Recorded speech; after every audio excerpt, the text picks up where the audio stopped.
Bonjour et bienvenue pour ce deuxième aparté avec aujourd'hui un parcours de femmes en la présence de Clémentine Célarié, Kelly Rivière et Laetitia Bottella.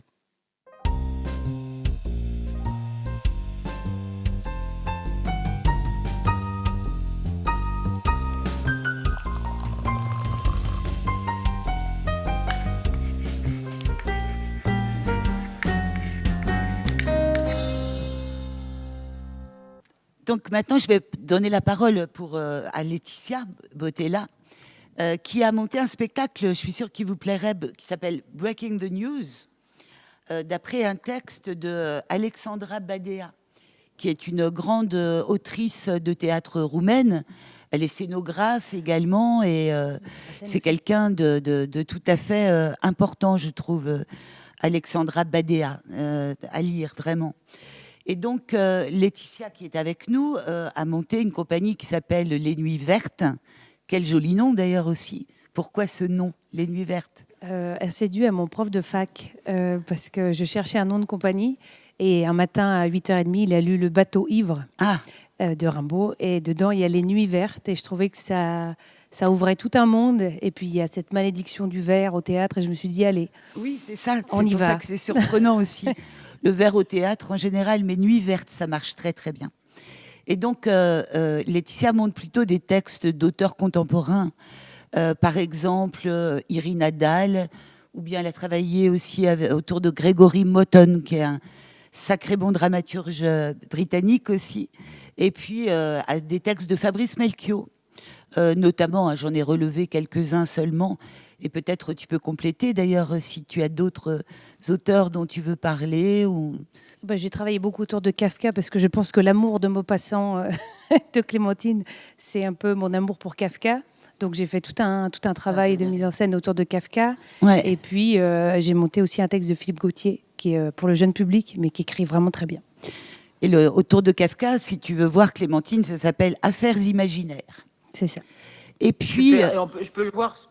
Oui. Peut-être, oui, je ne sais pas s'il y a une captation. Alors, il n'y a pas de captation forcément, mais peut-être qu'un jour, on va pouvoir le tourner, je ne sais pas. On l'a beaucoup tourné, donc je ne sais pas. Pour l'instant, on va rêver seulement autour de Affaires imaginaires. C'est ça. Hein, le nom, en plus, le titre nous y incite. Et puis, il y a une chose que j'ai relevée dans ton dossier que je trouve formidable.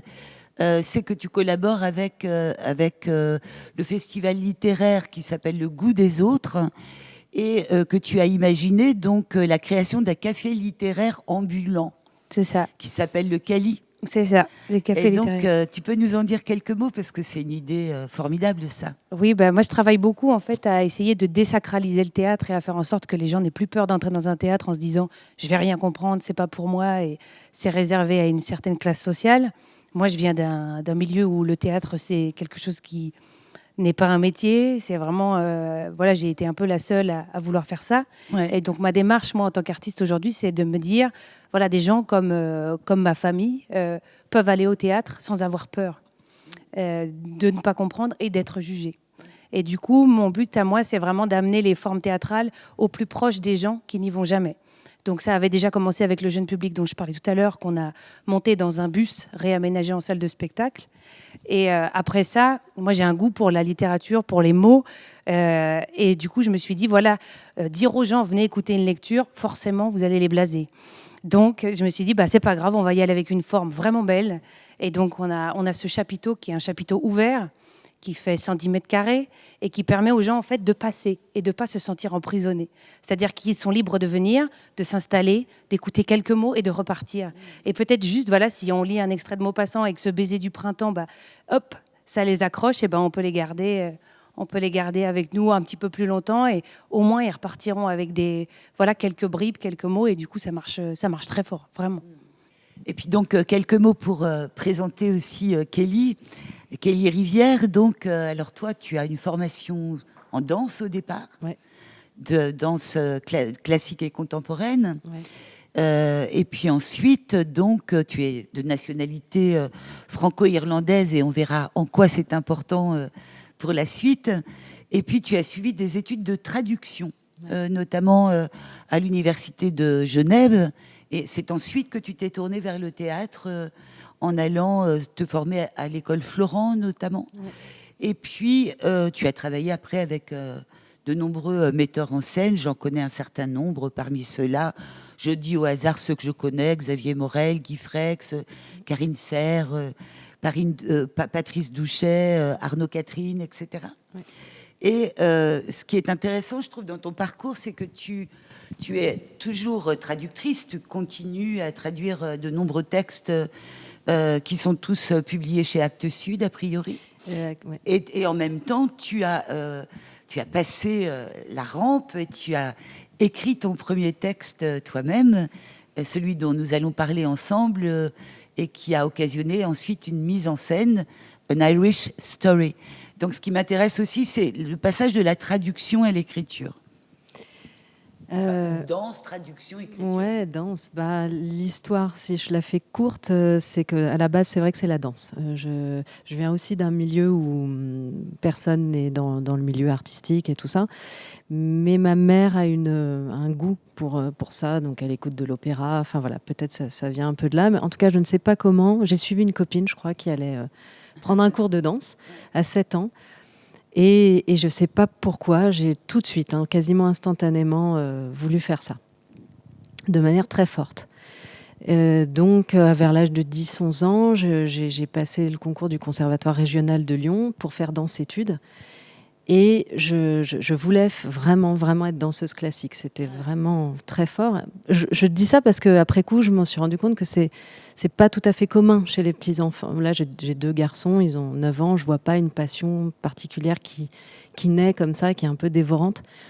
Et les concours de danse se font très vite, se font très tôt. On passe les concours à 13-14 ans pour aller dans des conservatoires supérieurs, faire des études par correspondance et tout ça.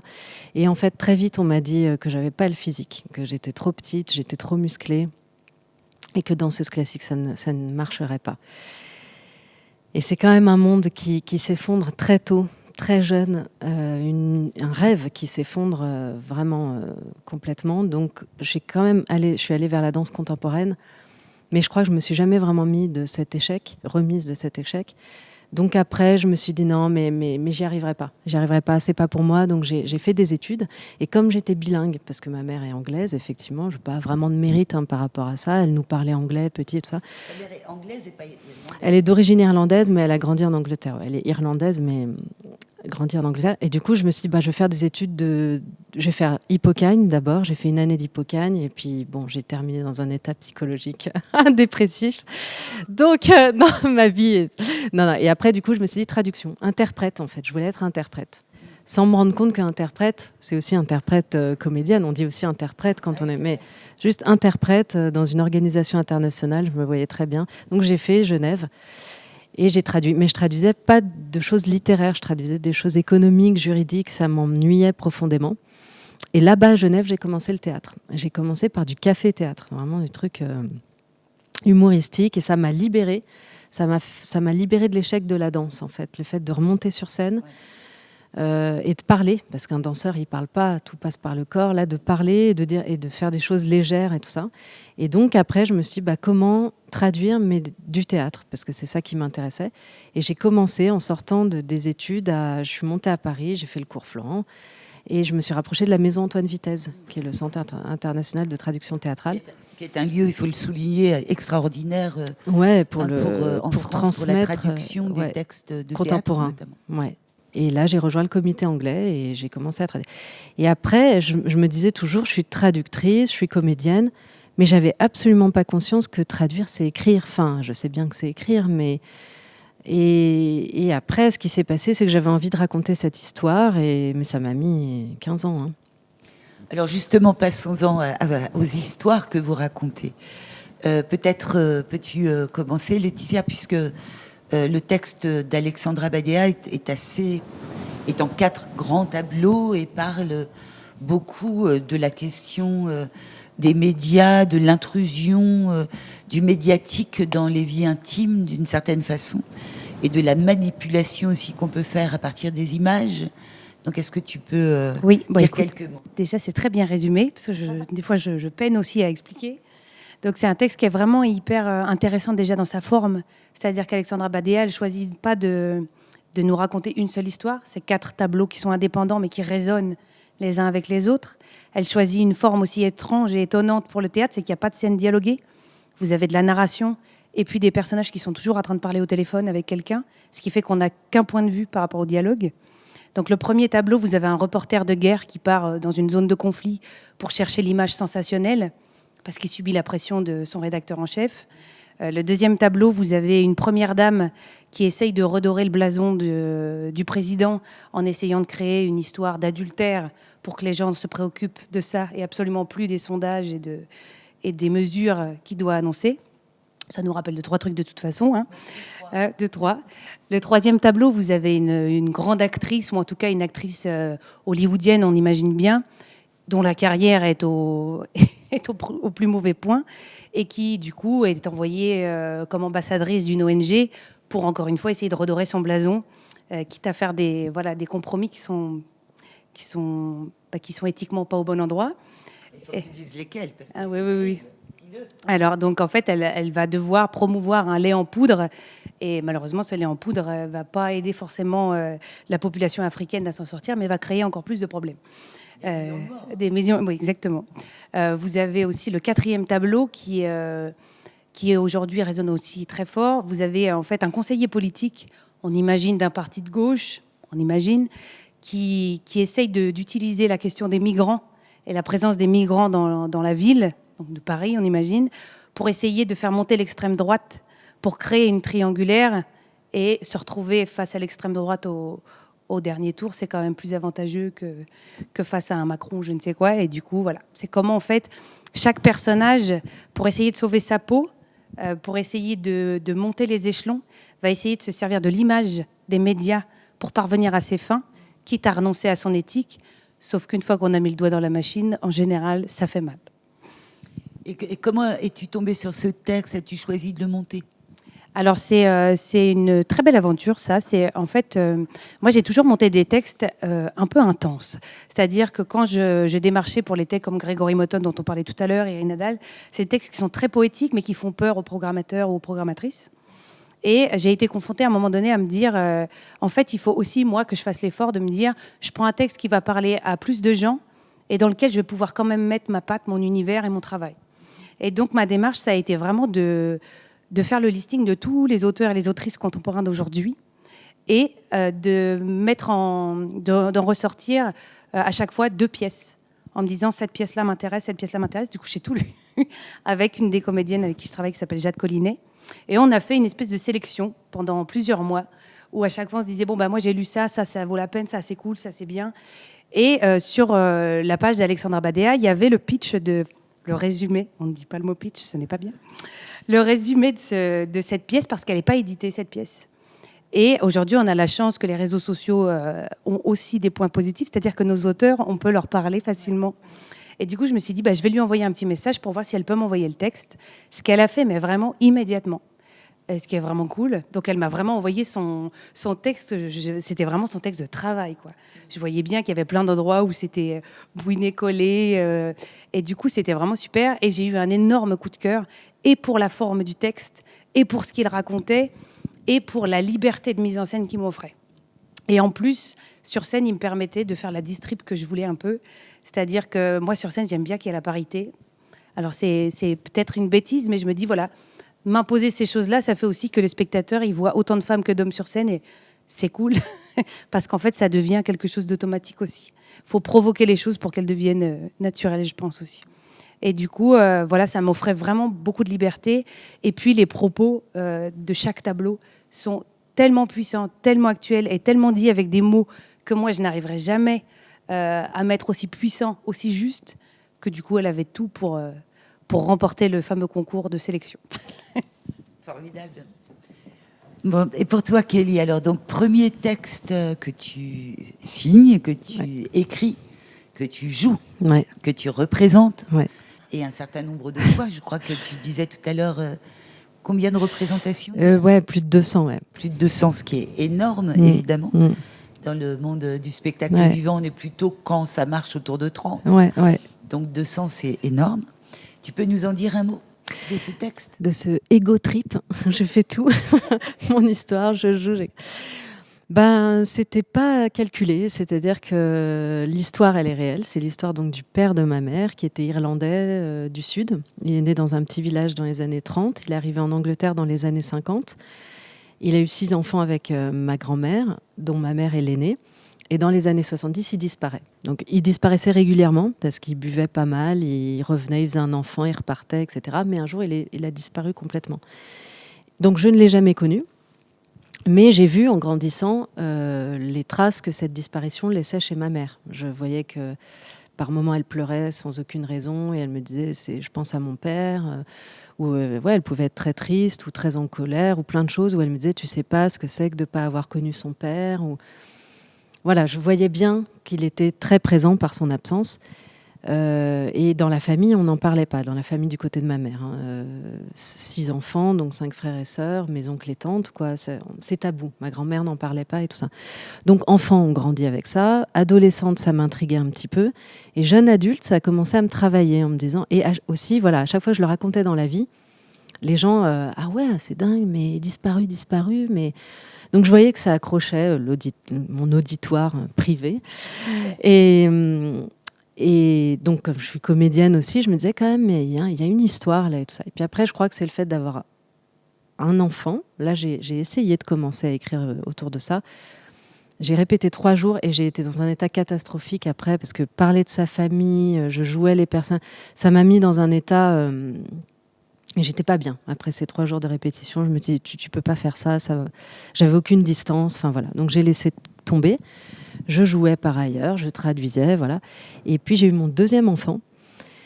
Et là, c'est la sage-femme je devais accoucher dans un hôpital et bon, j'étais vraiment sur le point d'accoucher. On m'a dit, il n'y a plus de lit, il va falloir vous allez être transférée. Donc j'étais à Paris. On m'a dit à Charenton. J'ai dit, c'est où Charenton? On m'a dit Saint-Maurice. Mais j'ai entendu l'île Maurice. Enfin, bon, j'étais à Saint-Maurice, c'est où? Alors que c'est à côté de Vincennes, quoi. Et je me voyais accoucher je sais pas où et on m'a dit ou alors au Bluet qui est juste à côté, qui est la maternité à côté de là où de Trousseau, je devais accoucher à Trousseau, c'était à côté. Donc j'ai dit bon d'accord, mais si je vais à Saint-Maurice, j'y vais comment? En ambulance? Enfin je me voyais accoucher dans l'ambulance. En fait je suis allée au Bluet, je devais pas accoucher là-bas et quand je suis arrivée dans la salle, il y a une dame, une sage-femme qui est arrivée et j'ai vu écrit Molly et elle a commencé à me parler et elle avait un accent. Et bon, quand on accouche, on est un peu... J'ai dit, mais vous avez un accent, vous êtes irlandaise. Elle m'a dit, non, je suis américaine avec des origines irlandaises, mais... Et ça. Et bon, il s'est passé tout un truc avec cette sage-femme. Molly McBride, elle s'appelait, quoi. Je peux pas l'inventer. Et quand j'ai accouché, après, j'ai écrit dans un carnet, mais c'est un signe. Il faut que j'écrive sur cette histoire. Molly McBride est un signe et tout ça. Bon. Et je me suis mis à écrire cette histoire. Et je suis partie sans rien, sans argent, sans résidence à Montelon, qui est un lieu pluridisciplinaire. Et puis petit à petit, j'ai fait venir des amis. C'est des amis, mes collaborateurs sont des amis en fait, dont Jali Barcillon, qui est auteure aussi, autrice. Donc voilà, elle m'a aidée. Ensuite, j'ai fait venir Sarah Ciré, qui est metteuse en scène, Suzanne Marot, qui est aussi metteuse en scène, et en dernier David Youngman, qui est aussi mon conjoint et scénariste, monteur. Lui, il vient du cinéma, donc lui, il a beaucoup aidé à la dramaturgie, au découpage des scènes et tout ça. Et puis après, créateur lumière, scénographe. Après, c'est devenu un peu quelque chose, mais au tout départ, je l'ai même joué en extérieur. Les premières dates, c'était en extérieur. Il n'y avait quasiment pas de décor, rien. Et assez vite, j'ai vu que ça prenait. Mais avant que tu arrives au processus de création, tu peux nous dire un peu ce que tu as trouvé au fur et à mesure de cette enquête autour de la figure du disparu? Alors, bon, je le raconte dans la pièce et si je dis ce que j'ai trouvé, ouais, voilà, ce que j'ai fait, j'ai commencé par interroger la famille, donc ma mère. Mais ma mère, elle ne sait pas grand-chose de son père, donc elle ne me racontait pas grand-chose. La grand-mère, il ne faut pas lui en parler, mais je suis quand même allée la voir en Angleterre, je posais des questions. Et puis après, ce que je raconte dans l'histoire, c'est qu'en 2006, j'ai dit à ma mère, viens, on va en Irlande, on va dans le village où il est né, c'est un tout petit village, l'Irlande du Sud, c'est petit, ça se traverse en quelques heures en fait, on va forcément trouver quelque chose. Donc on est partis, toutes les deux, voilà, road trip mère-fille, quand elle parlait, Clémentine, de la transmission mère-fille. On est partis et on a retrouvé 2 de ses sœurs. Elles n'avaient pas revu leur frère depuis qu'il était parti, quand il avait donc 17 ans, quoi. Donc toc toc, c'est nous, je suis la fille, voilà. Et Quel accueil. Elles étaient... plutôt un bon accueil. Différence, il y avait 2 sœurs. Une, je le fais d'ailleurs dans le spectacle, une qui était très émotive, donc qui a pleuré quasiment, parce qu'elle nous a demandé est-ce qu'il a eu des enfants.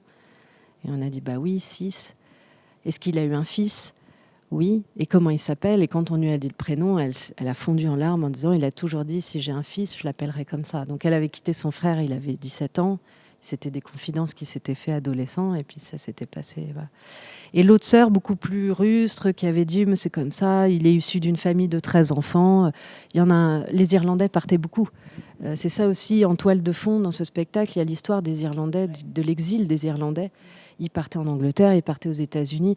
Alors, on avait des familles de 14, de 17. Alors qu'il y en ait un qui disparaisse, c'est... Bah oui, il y en a un qui allait là, il y en a un qui allait là, il y en a un qui restait ici, puis il y en a un... Donc voilà, après j'ai aussi mené une enquête, j'ai fait appel à un détective privé.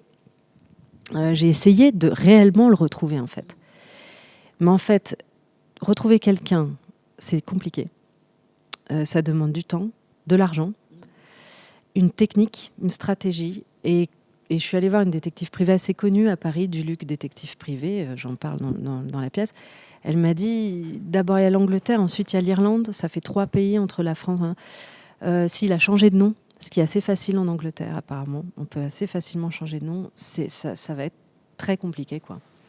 Donc je peux dire quand même que je ne retrouve pas grand-chose et que peut-être c'est un spectacle un peu bouddhiste, ce qui compte c'est le chemin et pas le résultat, quoi. C'est plus... Voilà, c'est plus ce que ça a créé. Mais je ne m'attendais pas du tout. Moi, j'avais très peur que mon histoire, d'abord, n'intéresse personne. Comme je n'ai pas du tout été dans des méthodes de production classiques, je n'ai pas été confrontée au programmateur. Mais quand j'en parlais un tout petit peu, ça accrochait pas du tout. L'histoire d'une petite fille qui veut retrouver son grand-père, on me disait oui. So what? Ouais, so what, hein. Vraiment, je sentais que ça accrochait pas. Et j'avais peur d'une psychanalyse, d'un truc qui met mal à l'aise, quoi, quand quelqu'un vous raconte J'avais peur du pathos, je voulais pas du tout... Et c'est le fait que très vite, moi c'est le public qui a fait ce spectacle, c'est le fait que très vite, dès les premières représentations, même quand il y avait 10 personnes, même quand c'était des étapes de travail, la première représentation par exemple que j'ai faite, c'était au château de Montelon, donc dans ce lieu interdisciplinaire. Et dans le public, je savais qu'ils étaient 10. C'était vraiment une sortie de résidence. Je savais qu'il y avait une fille qui avait perdu sa sœur. Et elle avait beaucoup de mal à s'en remettre et tout ça, il y a longtemps, mais elle l'avait perdue. Et je m'étais dit, si elle, à la fin, elle vient me voir ou il se passe quelque chose, je continue. Si elle vient pas me voir, j'arrête.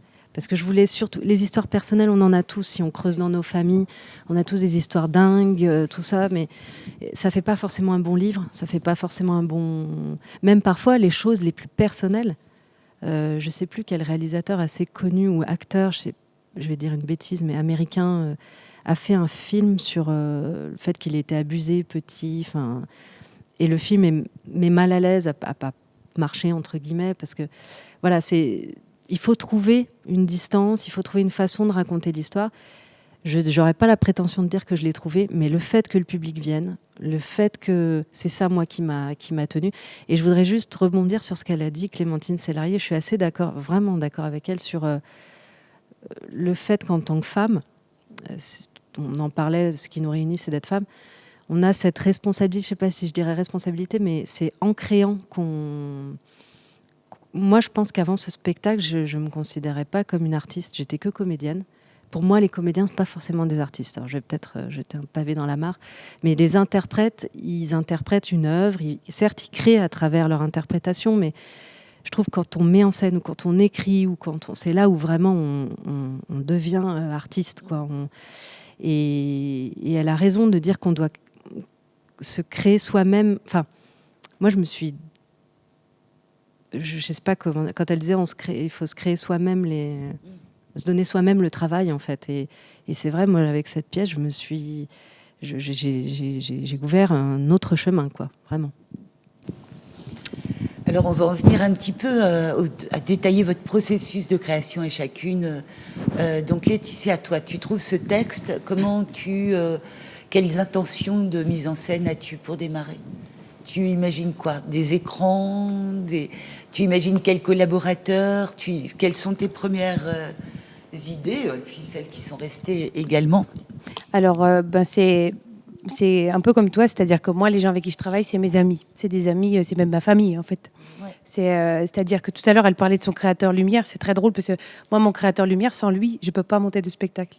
C'est-à-dire que toutes mes mises en scène, je les fais en me disant, il est là et lui, il va faire ça, en fonction de ce que je lui propose. Les comédiens, c'est des comédiens qui sont comme mes frères et sœurs, c'est-à-dire que j'ai confiance en eux. En plus, moi, je joue dans le spectacle. Et si vous faites pas ça avec des frères et sœurs, personne ne supportera. C'est insupportable de jouer avec son metteur en scène, je pense. Donc ça, déjà, c'est important de savoir que mon équipe, moi, c'est vraiment une équipe que j'ai besoin de savoir proche.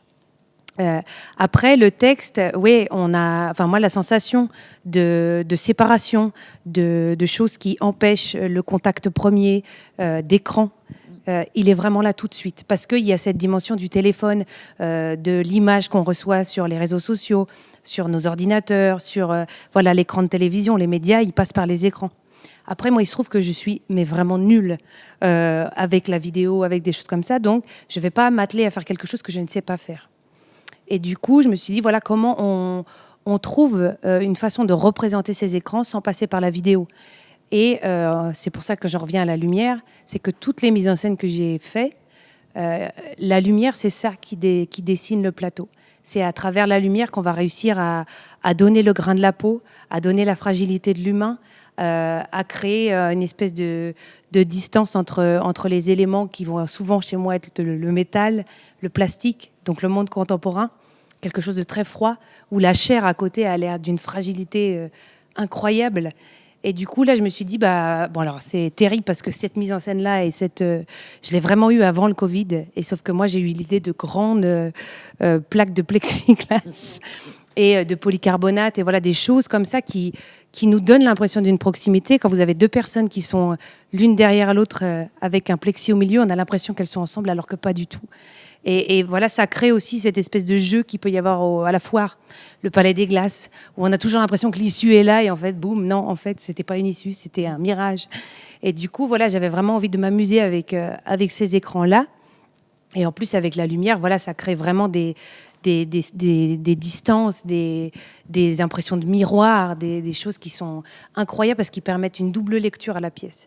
C'est-à-dire que vous avez ce que raconte Alexandra Badea et ce que racontent ces écrans, et notamment aujourd'hui. C'est-à-dire que, voilà, pour s'adresser à quelqu'un, il faut lui parler avec un truc entre les deux. Et presque, j'ai l'impression qu'on va perdre les odeurs, moi. J'ai l'impression qu'on va perdre le grain de la peau, on va perdre toutes ces choses-là. Et du coup, cette double lecture-là, elle est d'autant plus intéressante aujourd'hui.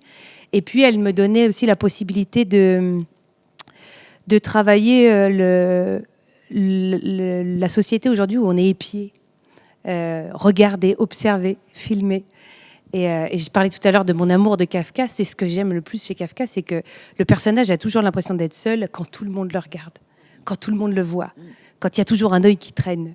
Et c'est vraiment ça, dans cette pièce, que je trouve intéressant, c'est que ça se joue dans l'intime, sauf que le monde entier, en fait, est connecté. Le monde entier a un œil dessus. Et c'est comment, en fait, nos histoires intimes, elles sont complètement reliées au reste du monde et voilà, à la grande histoire, on va dire. Et encore une fois, là, avec cette loi sur la sécurité globale aujourd'hui, où on nous parle de filmer, de regarder, d'avoir des traces, des images, il y a tellement de choses qui résonnent. Donc voilà, le dispositif scénique, il est venu très tôt dans ce que je ressentais du texte. Après, je vous disais tout à l'heure que le texte, il n'a pas de distribution. C'est-à-dire que vous avez la narration et les personnages qui sont dans leur solitude au téléphone. Et du coup, cette narration, moi, j'ai eu envie de l'exploser, de l'éclater pour créer cette multiplicité de regards, cette multiplicité de points de vue qui nous donne l'impression, voilà, de plein de personnes qui observent de points de vue différents. Donc moi, au plateau, j'ai voulu qu'on soit 4. Et ce qui fait que vous avez toujours un personnage principal dans un tableau et les 3 autres qui sont autour et qui sont observateurs, qui vous donnent la sensation, enfin en tout cas qui décrivent ce qui se passe à l'intérieur du personnage, c'est-à-dire sa sensation, ses émotions, ses calculs, qui vous donnent aussi ce qui se passe autour, où il est, qu'est-ce qu'il fait, qui il rencontre. Et puis vous avez ces mêmes narrateurs narratrices qui vont déplacer le décor, qui vont bouger le décor, qui vont faire en sorte que le comédien, en fait, en tout cas le personnage principal, soit toujours ballotté. Il a l'impression que c'est lui qui a les rênes, alors qu'en fait, absolument pas. Tout se passe autour de lui avec des fils invisibles qu'il ne voit pas forcément. Et j'ai l'impression qu'aujourd'hui, notre société, c'est ça. C'est qu'on a l'impression d'être hyper maître de la situation, de maîtriser, sauf que tout se joue autour de nous et qu'en fait, les ficelles, elles sont hyper bien... Elles sont costauds, quoi. Donc voilà. Ça donne très envie. Et Kelly, donc, tu as commencé sur le processus de création un petit peu avec cette première résidence qui ouvre sur une lecture, cette femme qui te donne d'une certaine façon l'autorisation de continuer. Ouais. Et après, comment est-ce que la mise en scène s'est élaborée? Oui, alors si je reprends plus précisément le processus de création, j'avais cette idée. Je suis partie avec une des collaboratrices, Suzanne Marot, 3 jours en résidence à la Maison Maria Casares. J'avais écrit des choses et on a tout mis à plat comme ça. J'avais mes photos de famille, des bouts de texte, toutes mes sources d'inspiration, tout ça. Elle a été la première personne à me dire il y a quelque chose. Quand même ce que tu dis, mais Clémentine Célarié, ce qu'elle dit, effectivement, c'est le regard des collaborateurs, leur enthousiasme qui vont faire qu'on va y aller, quoi. Quand on est porteuse en plus d'un projet, on a besoin des autres comme ça. Donc il y a une histoire. Voilà. Après, j'ai réécrit de mon côté. Et puis j'ai fait un premier bout à bout, une sorte de bout à bout d'1 heure, 1h30 devant Jali Barcillon. Donc c'était un truc entre improvisation et texte que je lisais. Et comme elle rigolait, j'improvisais, je partais, voilà. Et bon, elle s'est marrée, elle m'a dit, allez, vas-y, c'est bon, il y a quelque chose aussi. Donc j'ai continué. Et après, des petites résidences, j'ai fait rentrer Sarah Ciré, David Youngman à la toute fin. Mais je dirais que la première forme, elle était donc brute, dehors. Je l'ai présentée au festival IF d'Avignon, qui est ni le off ni le in. C'est un truc dans des jardins privés. Donc c'était lumière naturelle qui descendait au fil du jour. Je finissais dans la nuit, j'utilisais les décors, il y avait une piscine, j'allais dans la piscine à la fin. Enfin, ça n'avait rien à voir à ce que c'est maintenant. Et comme ça a pris, comme il y avait des programmateurs qui m'ont dit on le prend, après ça a dû passer en salle. Et là, je me suis rendu compte que dans une boîte noire, ça tenait pas. Le côté juste moi, une chaise et un tapis même, j'avais au départ. Ça rappelait Cobert, bien sûr, tout ça, mais il n'y avait pas de travail lumière, il n'y avait rien. Donc là, Anne Vaglio, qui est la créatrice lumière, est arrivée. Et Grégoire Faucheux à la scénographie. J'ai dit à peu près les idées que j'avais. Et effectivement, j'ai vu aussi tout. Mais ça n'est que mon premier projet. Je pense que sur un deuxième projet, je prendrai plus de temps pour faire tout ça. Ça a été très vite quand même, tout ça. C'était quoi tes idées par rapport à la scéno, à la lumière? La scéno, c'était très simple. C'était parce que on n'a que 3 familles 3 photos de mon grand-père dans la famille. C'est la seule chose que j'ai de lui. Donc 3 photos floues, en noir et blanc, où je le vois un peu, mais il a les yeux floutés et tout ça. Donc je voulais qu'il y ait un travail. J'ai été pas mal inspirée par un livre d'Annie Dupéret qui s'appelle Le voile noir, où elle raconte la disparition de ses parents. Et Annie Dupéret, elle prend beaucoup de photos aussi. Et j'avais envie que les photos apparaissent comme quand on les mettait avant dans les bains. J'avais envie que ce soit une chambre noire, là, et que la photo apparaisse à la fin. Bon, j'avais cette idée, ça n'a pas pu se faire. Mais sinon, c'était qu'il y ait ces 3 photos-là et qu'il y ait un mur comme chez les policiers quand ils mènent une enquête, qu'il y ait des fils rouges comme ça, tout ça. Alors je disais, il faudrait qu'il y ait un fil. Ça rappellerait le fil à linge. Donc j'étais partie sur un fil à linge avec les photos. Et de ça, Grégoire Faucheux et Anne Vaglio, je voulais aussi qu'il y ait des murets à l'irlandaise, là, les petits murets en pierre, mais bon, bien sûr, on n'avait pas d'argent, on n'avait rien. Ils ont imaginé une scéno qui est assez simple, c'est ces 4 fils tendus avec des photos et disposées qui font quasiment tout le plateau, donc ça fait comme un panoramique. Et comme il y a l'idée d'un road movie quand même un petit peu, on avance dans l'enquête, on part en Irlande, je mélange le français et l'anglais. Voilà, c'était l'idée que ce soit comment on appelle ça, en 16/8e? Non, Panoramique. Ouais, les écrans. Et voilà, on a fait une scéno assez simple. Et à la lumière, elle a fait quelque chose d'assez simple. C'est un bain de lumière qui varie un petit peu, très peu, mais on reste dans la même ambiance tout le long, avec des très légères variations. C'est quand même une pièce où ça tient le récit, quoi. C'est le récit qui tient tout, quoi. C'est pas une pièce où il y a de grands effets au niveau de la... C'est pour ça que moi, dans toute cette crise sanitaire et tout ça, je me dis, ce que ça m'a fait, c'est que le théâtre, c'est un public, un plateau, des acteurs, une histoire. Et le théâtre, il peut exister comme ça. Il n'a pas besoin de toute la technologie dont on nous abreuve toute la journée et tout. On voit bien que là, on sature des écrans, qu'on a besoin de revenir à cette simplicité-là. Et moi, c'est vrai que je l'ai créé en extérieur au tout début. Et une bonne histoire, une bonne interprète, c'est pas moi qui le dis, mais enfin, une interprète qui tient son histoire. Mais comme ce que Clémentine Sélarié dit, quoi. Un texte, une histoire et il y a théâtre, quoi. Donc voilà, je sais pas, je me suis égarée, mais non, pas du tout. Voilà, je dans le trouve processus, que c'est très clair. Peut-être une dernière question sur le processus de création autour des corps, justement, de la direction d'acteurs. Toi, par exemple, qui a regardé et comment est-ce que tu as pu trouver là-dedans ton parcours? Et peut-être, Laetitia, aussi, tu peux nous dire, puisque tu joues, comment est-ce que tu peux être regard extérieur en même temps? Qui est-ce qui est regard extérieur pour toi quand toi tu joues? Enfin, comment ça s'est organisé autour de la question du jeu? Alors, c'est la deuxième fois où je mets en scène un spectacle dans lequel je joue. Et la première fois, j'avais travaillé beaucoup avec la caméra. C'est-à-dire que je travaillais au plateau. Alors, souvent, les comédiens étaient un peu tout seuls sur scène. En plus, on était tout le temps au plateau, sur le chant du tournesol d'Irina Dahl. Et quand je voulais vraiment voir un filage, je faisais le filage avec eux. Je filmais le filage et après, je retravaillais toute seule. Là, j'en ai marre des vidéos. Donc, je pense que de moi-même, ça s'est rejeté tout seul. Donc là, ce qui s'est passé, c'est que je faisais les allers-retours assez régulièrement. C'est-à-dire que j'étais en salle et puis quand vraiment je sentais qu'il y avait besoin, parce que comme on est aussi, là, encore une fois, tout le temps au plateau, en fait, moi, j'aime bien que les comédiens ils soient tout le temps au plateau. Parce que déjà, ça donne il n'y a pas la même idée de je rentre sur scène, je fais mon truc et je ressors. C'est-à-dire qu'on est tout le temps là avec notre objet, on ne le lâche pas. Et en fait, s'il y en a un qui est en galère, on est là, quoi. Enfin, moi, il y a vraiment ce truc... parce que je fais beaucoup d'impro aussi. Et il y a ce truc aussi où on est tout le temps ensemble en train d'inventer, qui est très important. Donc, je pense que c'est pour ça que, naturellement, je vais vers cette contrainte-là.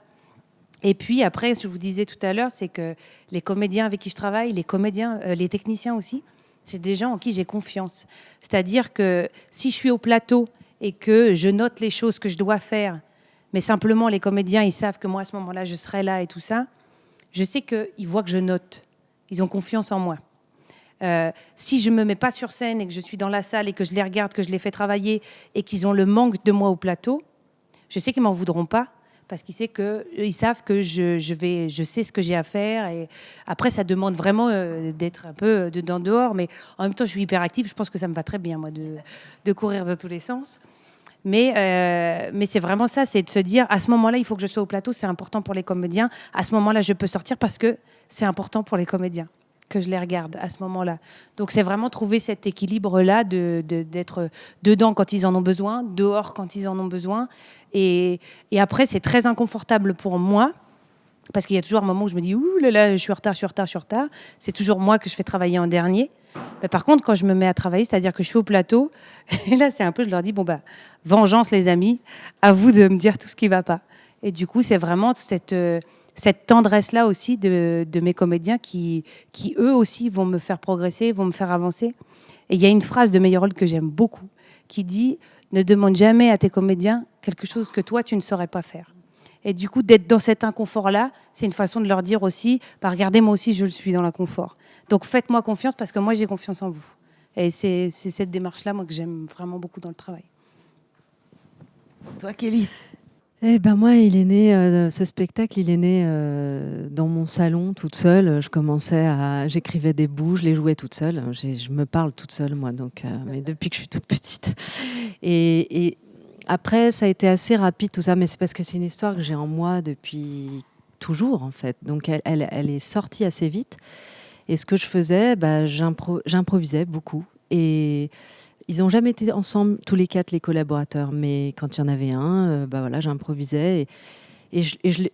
quasiment, je dirais, je l'ai fait pour eux, ce spectacle. C'est-à-dire, quand ils rigolaient, je continuais dans la fibre dans laquelle j'étais, sur la lancée dans laquelle j'étais. Après, ils me disaient attention. Après, ils ont fait plein d'ajustements. Attention. Des fois, ils n'étaient pas d'accord. Je répétais avec un qui disait, il faudrait enlever cette scène. Après, je répétais avec un autre. Je lui disais, il a dit qu'il faudrait enlever cette scène. Ah, non, elle est trop bien, cette scène. Mais j'avais le dernier mot. C'est pour ça que c'est un peu un délire. Enfin, c'est quand même mon histoire, donc j'avais un point de vue quand même, mais c'est vrai que je ne pouvais pas me regarder jouer. C'est un peu ni les lumières, par exemple. Je le vois pas en fait, ce spectacle. Je le connais pas. Je l'ai vu en captation, mais donc là, je faisais appel à mes collaborateurs sur la lumière. Je leur fais confiance en fait. Je leur faisais confiance. C'était un aller-retour entre des retours qu'ils me faisaient eux sur le jeu et puis moi qui avais le dernier mot en disant ok, ça je vais garder. Je prenais un peu des quatre, quoi, de ce qu'ils disaient. Et est-ce que la danse est revenue dans ton jeu? Oui, il y a de la danse. Mais à la tout départ, je voulais faire un spectacle sur ça, sur l'échec de la danse et sur nos échecs, en fait. En quoi nos échecs sont à la fois traumatisants et fondateurs. Et donc, le spectacle démarre, je dis, j'ai 16 ans et je viens de rater le concours du conservatoire de danse. Mon rêve s'est effondré. Mais l'avantage, c'est que j'ai plus de temps. Donc, je peux m'intéresser aux garçons. Et je pars là-dessus, en fait, en disant qu'à chaque fois que je rencontre un garçon, j'invente une histoire différente de mon grand-père. C'est-à-dire, si le garçon est surfeur, je dis que mon grand-père a disparu, mais il était englouti par la vague, parce qu'il était gardien dans un phare. Si je rencontre un Égyptien d'origine palestinienne, je lui dis que mon grand-père, c'était le chef de l'IRA. Voilà, et ça part comme ça. Donc, de l'échec, mais il est juste évoqué, et il y a de la danse dedans. Ouais, il y a de la danse. Pour mon prochain spectacle, je réfléchis de nouveau à repartir de l'échec, mais c'est compliqué. Alors justement, dernière question, parce que je crois que le temps passe. Dernière question, à la fois sur vos rêves prochains, justement, quel est le rêve d'après? Est-ce que vous avez déjà une idée de ce que vous voulez travailler ensuite? Peut-être pas Laetitia, puisque tu n'as pas encore joué. Normalement, on devrait être en pleine tournée, là. Ouais, c'est ça, voilà. Et donc, la question du rêve est aussi liée à la question de la crise. Enfin, on peut répondre aux deux en même temps, certainement. Oui. Comment est-ce que la crise sanitaire impacte ces rêves? Voilà. Oui, c'est déjà pas mal comme question. C'est vaste. Moi, je dirais qu'il y a des crises. C'est-à-dire que là, j'ai vraiment l'impression qu'on est arrivé à un endroit où la crise Covid est là, c'est sûr, c'est très compliqué. Et ça nous pose plein de questions sur, économiquement, le pays s'effondre. Il y a des gens qui se retrouvent dans une grande précarité. Il y a la question de l'immigration, il y a le vrai souci de l'égalité. Donc, en fait, j'ai l'impression qu'il y a tellement de crises que là, en fait, mes rêves se démultiplient. C'est-à-dire que là, j'ai envie d'être de toutes les luttes. Et je pense que de toute façon, en fait, le rêve central, là maintenant, pour moi, c'est la lutte. Et à travers le théâtre, comment on lutte. Là, je pense vraiment que les prochains textes, ils vont être vraiment dans cette lignée-là. C'est-à-dire que là, moi, je n'en peux plus. Qu'on n'avance pas sur les questions d'égalité homme-femme. Je n'en peux plus de voir qu'on vire des migrants comme ça en pleine nuit et que ça ne choque personne. Je n'en peux plus qu'on nous dise qu'on a de la chance d'avoir des libertés. Non, on n'a pas de chance, c'est normal. Donc voilà, je pense que là, mon travail d'artiste va vraiment, en tout cas, assumer qu'on est des acteurs politiques aussi. Et ça, pour moi, c'est vraiment important de se rendre compte de ça. Parce que je pense qu'aussi, peut-être je grandis, c'est tout bête, mais je pense qu'on a les moyens de dire ce que les politiques ne peuvent plus dire. Parce qu'en fait, il y a trop d'enjeux. Et on a les moyens de le dire avec de la vulgarisation pour que les gens comprennent. Parce qu'aujourd'hui, tout le monde parle, tout le monde dit tout et n'importe quoi. Il y a des grands spécialistes, mais on ne comprend rien. Et du coup, je pense que la parole des artistes, c'est d'être une parole simple et qui va droit au cœur et qui commence à éduquer aussi. Moi, je travaille beaucoup en direction des jeunes générations, les adolescents. Je pense que c'est la clé. En fait, l'adolescence, c'est la clé. Parce que c'est eux qui rempliront les salles de spectacle et c'est eux qui iront voter. Et c'est eux qu'on n'a pas éduqués. Les gens qui ne votent pas aujourd'hui, c'est des gens en fait, qu'on a laissé tomber. C'est-à-dire que, oui, les salles de spectacle sont pleines, mais elles sont pleines de têtes vieillissantes. Et c'est très chouette, c'est très bien. Mais il faut que les jeunes retournent au théâtre, il faut que les jeunes se réapproprient les luttes. Et pour ça, les artistes, je pense que c'est nous la clé. Et du coup, je pense que mon rêve à moi, c'est vraiment d'arriver à fabriquer des objets qui soient faciles d'accès et qui soit porteur de valeurs qu'on a perdues et qu'il ne faut pas perdre. Voilà. Merci beaucoup. Et pour toi, Kelly? Alors, la question exactement déjà, c'était... La question, c'est à la fois tes rêves pour la suite. Ouais. Qu'est-ce que tu imagines? Et peut-être qu'en arrière-fond, il y a cette histoire effectivement de crise qui traîne parce que les rêves sont à la fois développés, comme tu viens très bien de le dire, et empêtrés par ces crises successives, parce qu'effectivement, il n'y en a pas qu'une. Et donc voilà, c'est quoi pour toi la suite en gros? C'est vrai que ces deux mouvements durs à vivre, ça, empêtrés, à la fois très envie de les développer. Je crois que ça résume bien l'état. Moi, j'ai fait comme ça pendant la crise, effectivement. Des moments où je rejoins ce que dit Clémentine Sélarié, on a du temps en tant qu'artiste, on sait en plus normalement gérer ce temps-là, parce qu'on a des temps où on ne travaille pas aussi souvent. Donc mais j'ai été plus abattue que ce qu'elle... Enfin, elle avait l'air ça lui a donné de l'énergie, de pouvoir continuer des projets. Moi, j'ai eu vraiment des phases d'abattement. Aussi, je pense, par rapport à mes enfants, parce que de les voir porter un masque. Et après, très vite, je me dis, c'est juste que cette crise, elle nous a touchés, nous, pays occidentaux. On n'a pas l'habitude d'être touchés comme ça par des grands événements qui nous... Alors qu'il y a des pays, ils ont l'habitude d'être touchés par des conflits très, très forts, depuis très longtemps.